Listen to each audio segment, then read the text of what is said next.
Yo, it is time for what I hope is the final episode of the Great Ace Attorney. Let's hop the fuck into it, bro. On the realest shit, let's hop the fuck in. Okay, you ready, bro? Okay, we need to see if there's any credence in the revelation we encountered last time. Where the peephole didn't exist, it was a cat flap. None whatsoever, as my learned friend must surely realize. Exactly. This is some cheap trick designed to discredit me. Afraid not, sir. Of course it is. Do you seriously expect people to believe that plaything can cut through a solid wood door? Oh yes, I designed it to be very powerful. It can cut through even the toughest of doors. That's absurd. I don't believe it for a second. I had a feeling you'd say that. What? Waggy, go eat, time for dinner. They made a cat flap in the courtroom! Well, young lady, this is the Old Bailey. One does not make cat flaps in the oak paneling of the Old Bailey. I'm not done yet, don't worry. This doesn't mean that the peephole in the storeroom door at Windibanks was made by your machine. And there's no way you can prove that it was. No, but it's easy. What? The cat flaps my cat flappermat creator all of a fixed size, and the dimensions of the peephole at Windibanks are an exact match. Hehe, old Silky's lost for words. Excellent work, Iris, thank you! And now it's my learned student friend's turn to be lost for words, I feel. Oh, I believe your judicial assistant has already left the country for your Eastern Island home. Well, yeah, that's true. Then you may have some difficulty in establishing all of the facts. For the sake of the argument, let's assume it's like 1 in the morning. Let's assume the peephole has dimensions that are a perfect fit for this contraption. In that case, when was the peephole cut? The prosecution demands proof of your answer. What is the purpose of your line of inquiry, Lord Van Zeeks? It's very simple, my lord. It's very simple, my lord. The defense argues the peephole was created after the incident using this device. But now the perpetrator has returned to her native land. She cannot testify to this fact. There is no proof. Ugh. And for as long as the defense remains unable to prove when the peephole was made, my learned friend's claim amount to nothing more than a baseless accusation. What? Indeed, that is so, Lord Van Zeeks. Well, counsel? Don't give up now, Bruno. This is the time to create your own opening and force your way through. I don't know if I can do this, but I do know one thing. Suzato-san is the greatest judicial assistant in the world. Very well, the counsel for the defense will now present evidence to support the claim made. Present the picture of Gina. May present. Take that! What are you? A print from the detective's infernal cameras again. My judicial assistant, Miss Suzato Mikotoba, is an extremely intelligent and capable woman, which is why I never had any cause to doubt that she would have considered this scenario and made sure I had the necessary proof. And the necessary proof is this photographic print, counsel? My throat hurts. I've been doing this too much. This print shows a scene in the shop moments after the defendant entered the premises. Agreed. And it also shows the accused mercilessly wielding a gun in the direction of the defenseless broker. But more to the point, it pictures the storeroom door in the background. Let me see that print again. I don't believe it. This really is quite remarkable. The door to the storeroom is completely devoid of a peephole of any description. Ugh! Mr. Graydon, you couldn't possibly have witnessed the crime as you claim to have done, because at the time it happened there was no peephole in the door. Ugh. In other words, your testimony is a catalog of lies! You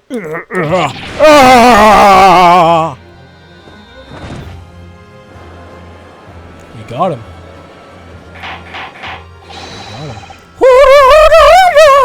I'm satisfied that the defense has substantiated its claim beyond all reasonable doubt.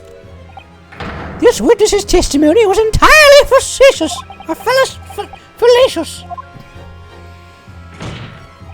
That's not the only thing we now know beyond all reasonable doubt.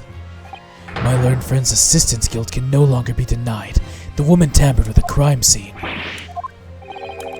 But more importantly, Good lord, there's more, Lord Van Zieks! the defense may have established a reprehensible instance of perjury. But that is no proof that this man is the victim's killer. Yes, that's right. What? I was there at the scene, it's true.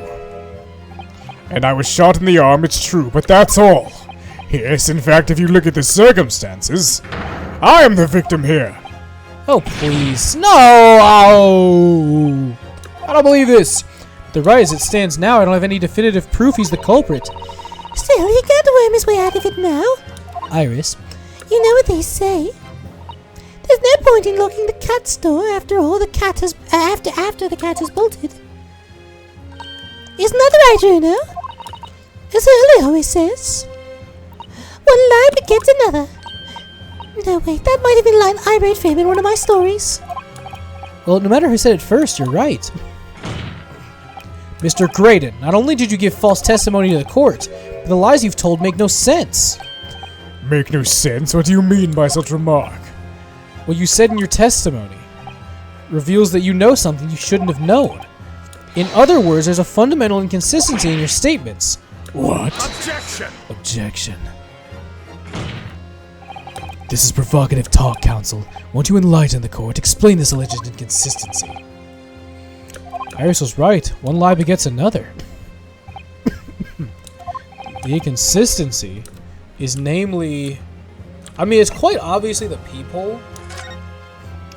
Apparently, the bloodstains on the coat also works, because if the peephole didn't exist, then he wouldn't have fucking seen her. But that is just the peephole. The point's not that you lied in your testimony, Mr. Grayson. It's the nature of the lie you concocted that's so revealing. You're not making any sense. Let me ask you a simple question. How is it, Mr. Graydon, that you knew of the existence of the peephole in the storeroom door? What? Well, obviously Ugh! Has the cat got your tongue, witness? The peephole in the door was made after the incident occurred. And once I returned to the shop, having failed to catch the two burglars, Scotland Yard's investigators arrived immediately. Since that time, the police have been at Windibanks constantly carrying out their investigation. Isn't that right, Inspector Gregson? Well, yes, of course, The place is chock full of pawned articles, and my lawyers have to thoroughly examine them all. So I gave the order that the office is working around the clock in shifts so we get through it all. And consequently, there's no way that you, Mr. Graydon, could have gained access to the shop. Therefore, you should have known nothing about the peephole in the storeroom door. So the fact that its existence forms the basis of your testimony is completely inexplicable. Objection! And yet, the fact remains that Mr. Graydon did maintain that he witnessed the crime take place through the peephole in the door. How on earth is that possible? Could I have a word, please, Lord Van Zieks? Speak, Inspector. It's just that I really ought to be getting back to the station now to put in my report. There's really nothing more I can add to this testimony, so if it's all the same to you... Permission denied. Oh. It's not all the same to me, Inspector, not at all. You will remain exactly where you are until this trial concludes. Of course, sir. Mr. Graydon, you shouldn't have known about the existence of that peephole. Which can only mean that you must have been informed about it by somebody else. Objection! Stop there, my learned friend. You realize, I trust, that the words you have just uttered have some serious, extremely serious implications. Yes, but the defense believes the details about that case, the case that Mr. Graydon claims to have seen, must have been revealed to him by a certain person before his testimony. And in fact, considering a particular clue we have, there's really only one person that could be. Who was the person in question, counsel? It's him. Tobias Gregson himself. The truth is, it can only have been you, Inspector Gregson. Me? Objection! You'd better have some proof to substantiate such a rash claim, my learned friend. Consider the fact that we've only been aware of Mr. Ashley Graydon's identity for the last few hours. We learnt of it only during the course of the trial today. Indeed, preparations for his testimony were made with great urgency during our hour-long recess, where the police executed the subpoena and brought the man here from the communication station. Until that time, Mr. Graydon would have had no idea, no inkling he would be suddenly required to appear in court. Are you suggesting that until such time as he was summoned? Yes, my lord. Until then, it's reasonable to assume he knew nothing of the peephole. It was only once Mr. Graydon was in the stand that he realized his position. He would have to defend himself against the accusation he was a third intruder. You're suggesting to the court that it was while this trial was in progress he received the information, so he could commit perjury in order to save his skin. Exactly. And the only person with knowledge of the investigation he had any contact with is you, Inspector Gregson. This is a permanent outrage. Why would I be giving away details of our investigation to this fella, eh? I was summoned to lordship changes during the recess in any case, and you've forgotten that. Quite true. I had a number of questions regarding the events that transpired at the Pawnbrokery. Which means the first time these two laid eyes on one another was after proceedings resumed the following recess. Since then, they've been in full view of the stand, where such illicit discussions couldn't possibly have occurred. Oh, I just remembered something, Runo. What is it, Iris? There was one time before I wasn't there. I think it was when Ginny was testifying. Oh yeah, now that you mention it, when the bailiff was dispatched to retrieve McGilda's music box from the scene of the crime. If that's it, it was during that testimony. Yeah, they were like whispering to each other and shit. I remember finding it strange at the time. Mr. Graydon and the inspector seemed to be having some kind of secret discussion. It would have been possible for you to give Mr. Graydon the information he needed then. You little tow rag, you're making all this up. I'm a respectable Scotland Yard inspector, for crying out loud. Why would I do something like that? Why would I be giving away confidential details to this bloke? Admittedly, you wouldn't have had any reason to do something like that for no gain. But perhaps it was part of a deal of some kind. Then it starts to make more sense. What deal, counsel? I wonder if perhaps, in exchange for some details about the people at the crime scene, Mr. Graydon agreed to give a certain something to the inspector. I'm sure I need not remind the inspector that, if found to be true, striking a deal with any kind of a witness would be considered a gross case of malfeasance. Well, Objection. It's becoming clear that jumping in with accusations is this Nipponese student's specialty. I don't do that. But with the stakes so high, the prosecution is not prepared to listen to baseless charges. It is incumbent on the defense now to present evidence in support of this diabolical claim. Evidence? Just what are you proposing that the inspector demanded of the witness in return? The court must see proof of this alleged deal. The court must see proof of this alleged deal. If Inspector Gregson really did strike a deal with Mr. Graydon, then logically there's only one thing he could have asked for. That must be it. Oh no, do you think he could be? Yes, it's the missing link that would join all the dots together in this puzzle. I must press you for an answer now, Cantor. What is it? I'm gonna present the disc. Take that! Because that's an option I can do. Inspector Gregson, besides this murder, is it not true that you've been working on another very important case? What are you getting at now, sunshine? Is it possible this other top secret case is what's alluded to in this newspaper article here? The classified secrets being leaked overseas from the Ministry of Justice? How bleeding Norwich are you? We discovered during the course of this trial the music box deposited at Windibanks by Magnus McGilded, a special music box designed to play 2 discs at once. It would seem very likely now that encoded on the pair of discs that were in McGilded's possession are the leaked classified secrets. So I put it to you, Inspector, that in order to recover the second of the disc containing those secrets, you covertly made a deal with Mr. Graydon, in which you exchanged the disc for details of the case. You little... Shit.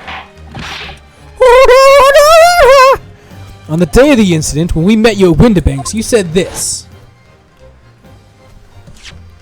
We'll be checking out whatever it is in McGilda's down the yard, thank you very much. So hand it over. No, don't give it to him. It's mine, Dad. It's mine. I'm sorry, miss, but anything belonging to McGildy has to be taken as evidence now. Scotland Yard already knew at that time, isn't that right? That Magnus McGilded was involved in the stealing of government secrets. My orders were, a cabinet medium used to convey the secrets leaked from the ministry, and do it on a cute taste, strictly hush-hush. And that explains why, when I presented this disc as evidence to the court, you objected so heavily, I presume. Because you knew that it contained highly confidential information.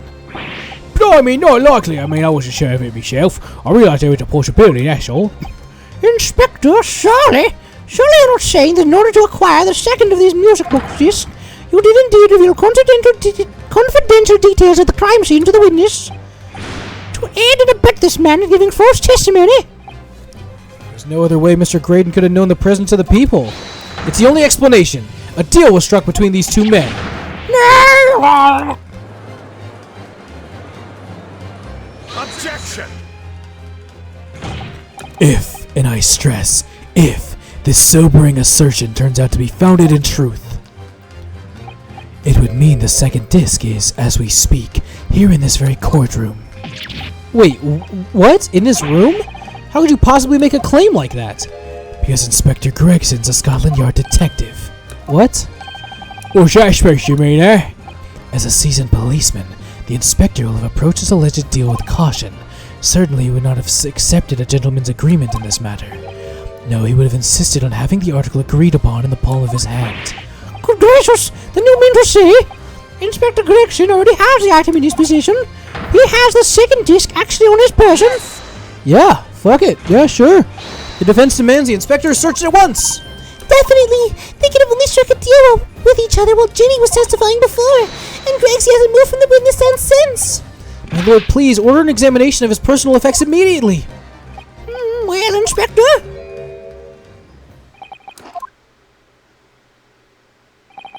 This young lad wants to turn down his imagination. He'd show to be in my profession quite enough. However, if he'll put this matter to bed and dispel any doubts about my involvement, then I'll happily submit to a body search. What? He's gonna agree to it? I presume you're aware of the precipice on which you now teeter, my learned student friend. You've made a most serious allegation against Scotland Yard here.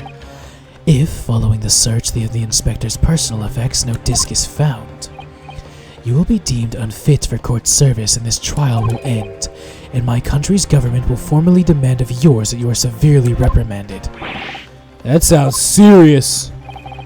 Indeed, to have a visiting student make such defamatory remarks about our country's most senior police force is not something Her Majesty's government will be able to overlook. You're just threatening me now because you're scared. The accusation is beyond serious. You must be prepared for grave consequences. It's true. I can't imagine Gregson would have accepted a gentleman's agreement for something so critical. The disc must have physically changed hands, which means the inspector should have it. But somehow I don't think so. Very well, Counsel. You know the implications. Let me ask you one final time. Yes, my lord. Do I still persist? Nah, search somebody else! Yes, the defense formally demands the search to be conducted. Well? Don't say you weren't warned, but your typical Nipponese stubbornness may well land you in hot water this time. Perhaps the lesson will do you some good. Fair enough, I've got nothing to hide. Very well then. Bailiff, Objection! The defense demands a search, but not of Inspector Gregson. What? I demand Lord Van Zeeks takes off his pants. Stop. Now what's all this? I'm the one you're accusing, aren't I? I thought you wanted to search me. No, Inspector, not you. Somebody else. What's your mood on this, eh? Not still alive, have you, sunshine? The court shouldn't have to put up with this nonsense. You're being completely irrational. I mean, that is kind of fucking crazy. Be quiet, all of you. Hello, who's speaking? be quiet, all of you! Bruno's doing what all of you told him to do, having the courage of his convictions. So you should respect that and listen to what he has to say in good faith, because that's the British way. Well said, young lady. In the defense counsel's conviction and eagerly awaits his next words. You what? Now don't be hasty, my lord. If I'm not mistaken about the things I've seen in court today, I'm fairly sure that I know who has that disc at the moment. There's only one person it can be. Counselor, whom the fuck do you think it is? Nash Skulkin. Skulkin's never skulkin. Of my lord, Mr. Nash Skulkin. Well, I never!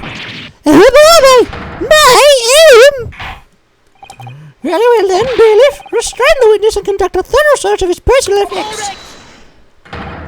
Please, my lord. Inspector?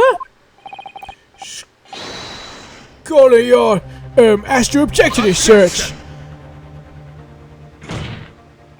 Unfortunately for you, Inspector, your objections carry no weight here. In this courtroom, only the prosecution and the defense have the authority to object. But, Lord Van Jakes! I have no idea what forces are in play that might influence your actions. But personally, I have no intention of obstructing the course of this trial.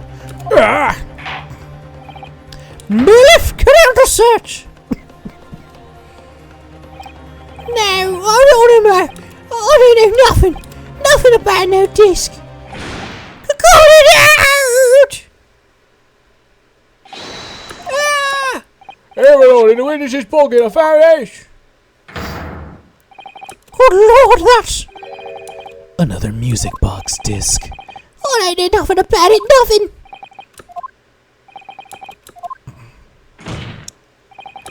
That's the second music box disc, left behind by Magnus McGilded. Is it not, Inspector Gregson? Order!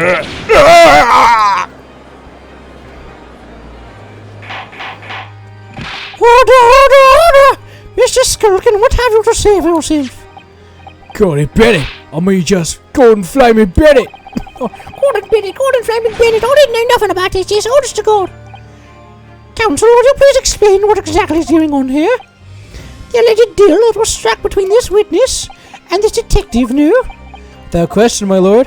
Then for pity's sake, why on earth was this man in possession of the disc that the inspector traded for information? Inspector Gregson's a shrewd, calculating man who rarely loses his composure. But at one particular point in the trial, he exhibited some unusual behavior for a brief moment. I don't recall what unusual behavior. It was, during my cross-examination of Mr. Graydon. Tell me, Mr. Graydon, when you left the pawnbrokery that night, what the fuck happened? Nothing. And he was shaking the fuck out of him.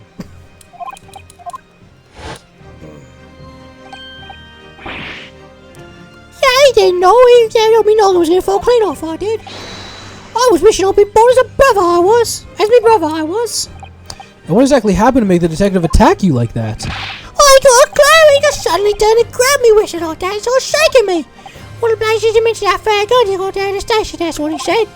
Yeah, right down here, oh, damn, yeah, still throbbing now. The way the detective behaved then was extremely out of character. But looking back at it now, it must have been when he did it. That was the opportunity Inspector Gregson created for himself in order to hide the disc. Well, bless my wing, he hid it. Yeah? But I'm afraid I fail to comprehend the motive here. If the detective had acquired the disc he was after, why on earth would he proceed to hide it in another man's pocket? As a court of law, he could have submitted the item as evidence. It would appear, my lord, that the inspector was not at liberty to do that. Why ever not? As the man himself revealed earlier, his current assignment has some special conditions. And that's where he says, retrieve the medium and to do it on the hush-hush. Top secret assignment, is it? As far as we're aware, the information stolen comes from a confidential government communications. It would seem this information were to be revealed in the court as evidence, it would be problematic. Does that sum up the situation, Inspector? I'm operating under direct orders from the Ministry. I'm afraid I'm not at liberty to answer that question. So, realizing there was a chance you may be searched here in court, you took the steps to hide the disc you had acquired from the witness. What does that mean? He only pretended to attack Mr. Skulkin in order to get close to him, to slip the second disc into his pocket.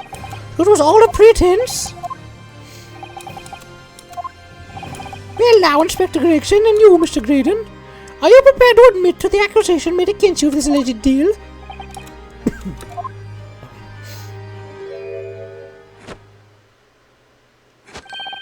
Admit to it, yours truly. Please! Mr. Graydon! Clearly our Eastern visitor has an uncommonly active imagination. However, there's no proof that I passed the test to the inspector. But then, how do you explain the reason why you knew about the people? I'm under no obligation to explain. What? Yes, I lied in my testimony, that I admit, so sentence me accordingly. But that is all I admit. Murder, leaking government secrets, striking a deal with the detective, all of it is this young Eastern man's fancy. I have no idea what any of that is about.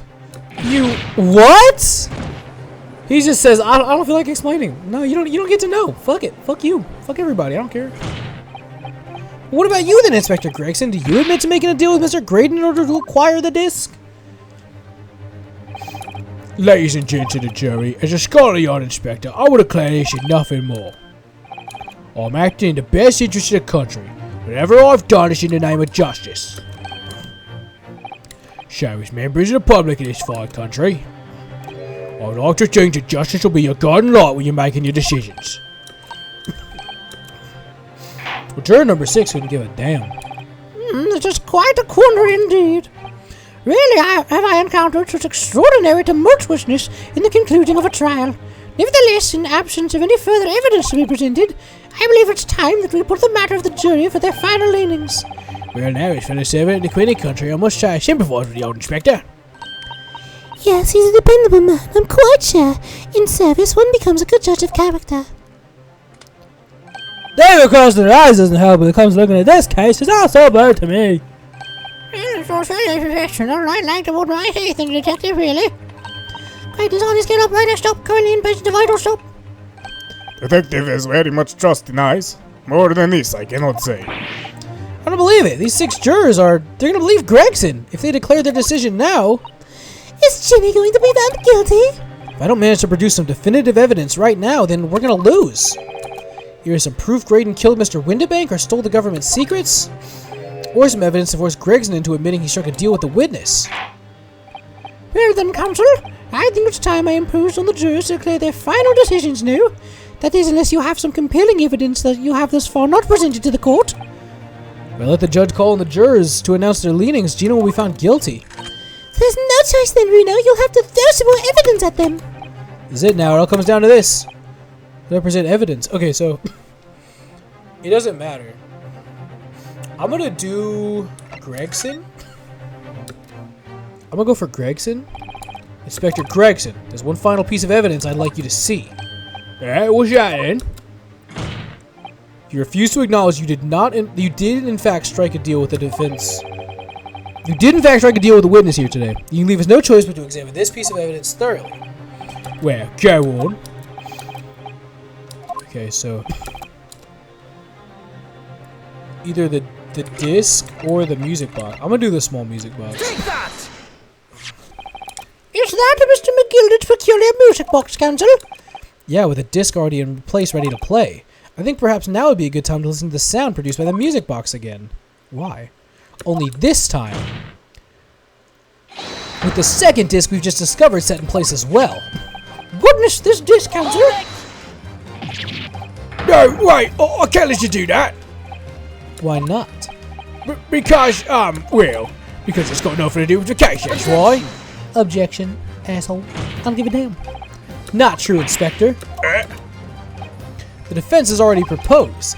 The sounds heard by the court earlier from this music box were part of a Morse code message. We know that Morse code comprises of 2 distinct tones. The defense believes the second disc contains the second tone needed to complete the message, and now we have a chance to confirm that theory.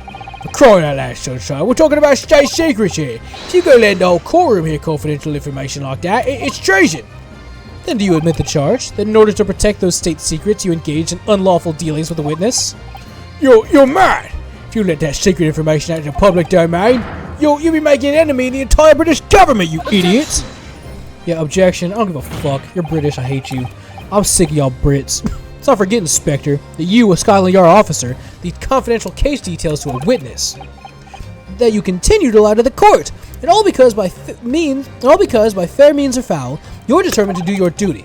But by fair means or foul, I'm prepared to do mine. Don't you dare! I will stop at nothing to protect my client. I don't care who I make an enemy of. My lord, if you please, the court must hear the sounds made by that music box. Come on, Van Jinks, for Pete's sake, stop him! Objection. Inspector, you should know my methods by now. I'm a prosecutor. I'm no Scotland Yard puppet. In this courtroom, my duty is to the law, so let me propose a toast to uncovering the truth by fair means or foul.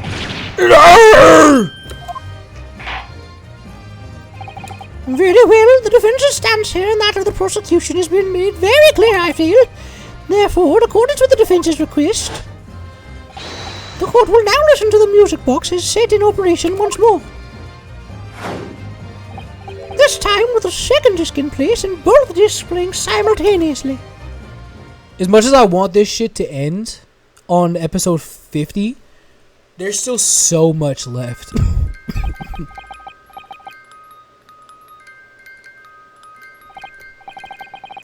Oh, listen to that. It's unmistakable now. It's Morse code. Oh, yeah, all right, a minute. Whenever you want, but for the love of course, shut that blooming box up.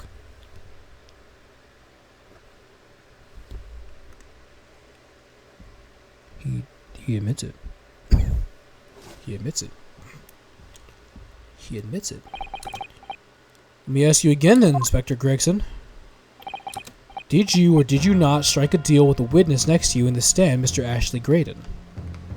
And we'll find out in the next episode. Thank you so much for watching. As much as I wanted this shit to be the last episode, bro, it would have been perfect to end on 50. I knew it wasn't gonna play out like that.